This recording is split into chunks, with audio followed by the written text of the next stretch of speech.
ఈ కార్యక్రమం కోఆర్డినేటర్ పానుగంటి నరసింహారెడ్డి గారికి, మాజీ మార్కెట్ కమిటీ చైర్మన్ పాషం విజయ యాదవరెడ్డి గారికి, పసుపులేటి వెంకటరెడ్డి అన్న గారికి, ఇంకా కడారి యాదవరెడ్డి గారికి, రజనీకర్ రెడ్డి గారికి, వివిధ గ్రామాల నుంచి వచ్చినటువంటి అన్ని గ్రామ శాఖ అధ్యక్షులు, మండల స్థాయి నాయకులు, జిల్లా స్థాయి నాయకులందరికీ చేతులెత్తి మీకు వినమ్రంగా నమస్కరిస్తూ, నాకు ఒక్క నిమిషం ఇస్తే, ఇక్కడికి వచ్చినటువంటి కార్యక్రమం భారత రాజ్యాంగానికి బీజేపీ బ్రిటిష్ కంటే కూడా డేంజర్ అయినటువంటి బీజేపీ పార్టీ నుంచి భారత రాజ్యాంగానికి ఎట్లా ముప్పు ఉండదో, ఆ రాజ్యాంగం ముప్పు వల్ల ఈ దేశ వ్యవస్థకే ఎట్లా ఉన్నదో అని చెప్పే కార్యక్రమంలో భాగంగానే మన ఏఐసిసి మాజీ అధ్యక్షులు రాహుల్ గాంధీ గారు దేశంలో వివిధ యూనివర్సిటీలలో వెళ్లి విద్యార్థుల్ని, మేధావుల్ని కలుస్తూ భారత రాజ్యాంగాన్ని ఎట్లా కాపాడుకోవాలో అని తెలియజేస్తూ, అదేవిధంగా ప్రస్తుత కాంగ్రెస్ పార్టీ అధ్యక్షులు,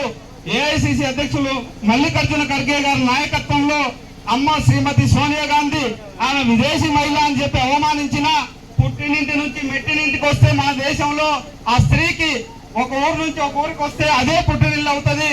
మరి అమ్మ సోనియా గాంధీ ఈ దేశం పట్ల తన అత్త ఇందిరాగాంధీ అడుగుజాడల్లో నడిచి ఈ దేశం కోసం త్యాగం చేసినటువంటి మహనీయురాలు. అటువంటి కుటుంబం ఇవాళ వాళ్ళు పదవులు అక్కర్లేదు, డబ్బులు అక్కర్లేదు, ఏమి అక్కర్లేదు వాళ్లకు. ఈ దేశ ప్రజల్ని ఈ రాజ్యాంగానికి వచ్చినటువంటి ముప్పును తప్పించి ఈ దేశాన్ని రక్షించడానికి ఈ కార్యక్రమం ఏర్పాటు చేసింది.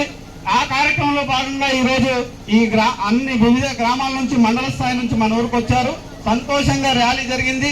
మరి ఇక్కడికి వచ్చాము. నేను ఒకటే మాట చెప్తా ఉన్నా, గత 10 ఏళ్ళు అక్కడ మోడీ, ఇక్కడ ఒక కేడీ ఉండే తెలంగాణలో కేసీఆర్ అనే కేడీని ఈ రాష్ట్రంలో ఆయన అనుచరుడు ఉన్నా కూడా మనం ఎదుర్కొన్నాం. కాంగ్రెస్ పార్టీలో 3-4 మిగిలి ఉన్నాం.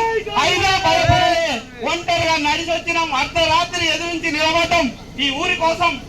మన ఎమ్మెల్యే సామేల్ గారి నాయకత్వంలో, మన చామల కిరణ్ కుమార్ రెడ్డి గారి సహకారంతో, కోమటిరెడ్డి బ్రదర్స్ సహకారంతో ఈ గ్రామాన్ని అభివృద్ధి చేసుకోవడానికి మీకోసం ఏ త్యాగాలకైనా సిద్ధం.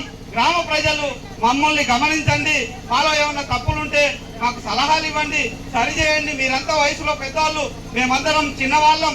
ఏమైనా తప్పులుంటే మమ్మల్ని క్షమించి ముందుకు నడిపించమని, అదేవిధంగా మా మండల నాయకులైనటువంటి తొరుసు లింగన్న గారు, ఆకుల బుచ్చిబాబన్న గారు, పసుపులేటి వెంకటరెడ్డి గారు, ఇంకా ఉన్నటువంటి సీనియర్ నాయకులందరికీ మీకు అందరికి పాదాభివందనం చేస్తున్నా. మేము మండల కేంద్రంలో పెద్ద తలకాయతో కొట్లాడుతున్నాం.